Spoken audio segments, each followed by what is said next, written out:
Hey, well, what is up, guys? Daniel here. And something interesting happened in the entertainment world that caught my attention this week, and this got me thinking. So I thought I'd get into it here and see what you guys think. So I'm sure many of you, like me, have been enjoying Amazon Prime's new House of David series.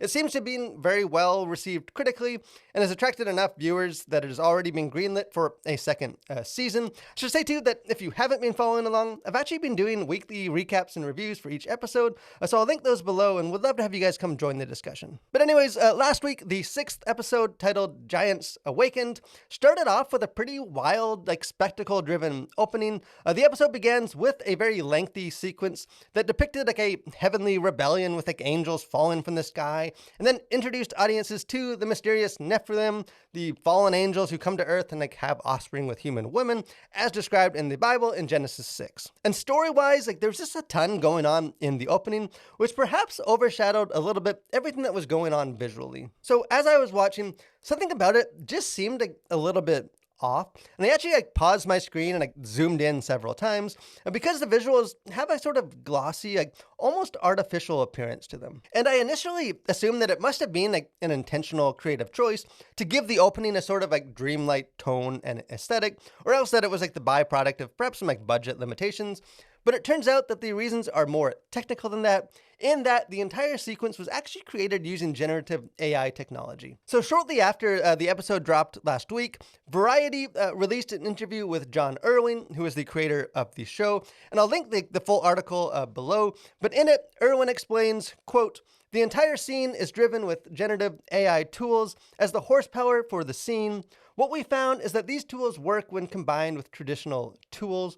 He goes on to explain how they started with a foundation of their own designs, but then used a combination of multiple AI tools to generate or alter and finalize the scene. Now, if you follow pop culture news much, you'll know that the use of AI is a very hot button topic in Hollywood these days, and then it was one of the key factors for the recent writer's strike.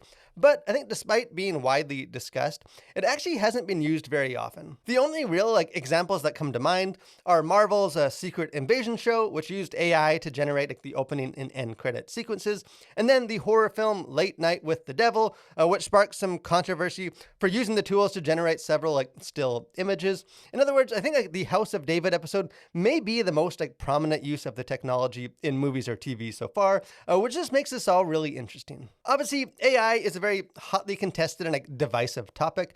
Personally, I tend to take a mostly negative view towards it.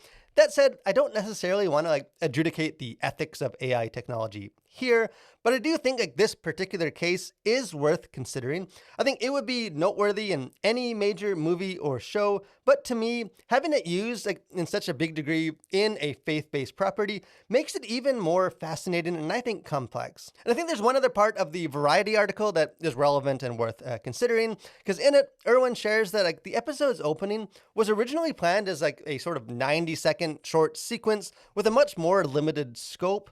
But, quote, "The filmmakers began to envision more ambitious visuals and incorporate AI applications." He says that the combination of AI tools, quote, "allowed us to create these photoreal visuals and tell the story, but doing it in a budget and time frame that we could afford." He then concludes that without the use of AI, the sequence, quote, "would have just been far outside the budget parameters of the show." And in many ways, I think that's kind of the real kicker here, and a big part of why AI is so controversial. Because while it may seem surprising, in some ways, for a faith-based show to be a technological trailblazer, I've actually always thought that faith-based creators would be the most tempted to quickly adopt the new technology, simply because they arguably have the most to benefit from the cost-saving and time-reducing tools. Because there's long been an excuse that faith-based entertainment can't compete with Hollywood because they simply don't have the same financial resources.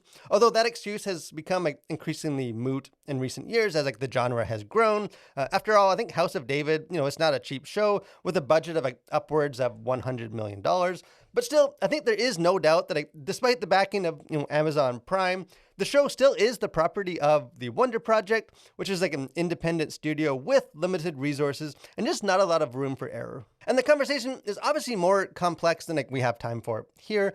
But I think in simplistic form, there are at least sort of two ways to look at this. So let's start with the more pessimistic perspective, because I think there is a strong case to be made that the show using AI in such a glaring upfront way is simply bad optics. I think kind of rightly or wrongly, the use of AI technology in Hollywood has largely been perceived as a nefarious, corporate-driven means to cut corners and cast aside human artists in favor of cheaper technology. Thus, having a faith-based show be the first to enthusiastically embrace the tool is sure to rub some people the wrong way and may even inspire some negative emotions towards the Christian faith as a whole. Of course, like I said, it is a little bit more complicated than that. I think it could also be argued that it didn't actually exclude human artists, just allowed the existing team of animators to speed up the creation process and achieve a larger scope than otherwise possible, and thus was more a blessing than a curse for them. Either way, I do think it is a valid critique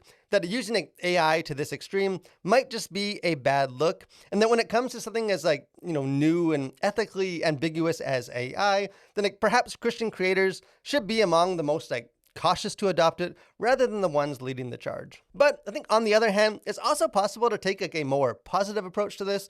I think as Erwin rightly notes, AI technology does, I think, indeed open the door for previously impossible or unobtainable opportunities for Christian creators to create a cinematic spectacle on a much more level playing field. Because during a day when a studio like Disney is just throwing obscene amounts of money around for things like Star Wars: The Acolyte, which had a reported $230 million budget for a single season of television, I think AI technology may be able to raise the floor in a sense. No, it's not as convincing or impressive as having a large team of human artists clocking long hours to animate the sequences, at least not yet.